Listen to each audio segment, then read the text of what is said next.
నెల December 25న Christmas రోజున నల్లపోగి పవన్ అనే వ్యక్తి మీద ముల్లంగి హర్ష, గజ్జల కీర్తను, గజ్జల యేసుబాబు అనే ముగ్గురు వ్యక్తులు మద్యం తాగి చిన్న మొదటి గొడవ పడి అతని పైన విచక్షణ రహితంగా కత్తితో దాడి చేయడం జరిగింది.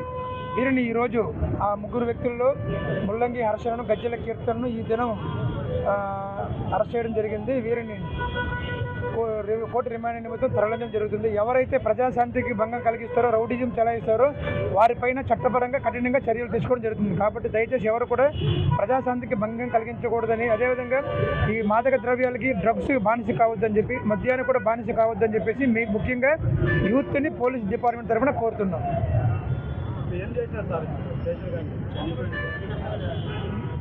ఎవరైతే వీళ్ళని ఈరోజు ఇక్కడ ఉన్నారని సమాచారంతో వీళ్ళు పట్టుకొని వీళ్ళు ప్రజలందరూ ఇబ్బంది కలగకుండా ఉండాలని చెప్పేసి ప్రజలకు వీళ్ళపైన విధానాల ఉద్దేశంతో వీళ్ళని ఇక్కడ పట్టుకొని ఇక్కడి నుంచి నడిపించుకోవడం జరిగింది. Local to global news at your finger tips.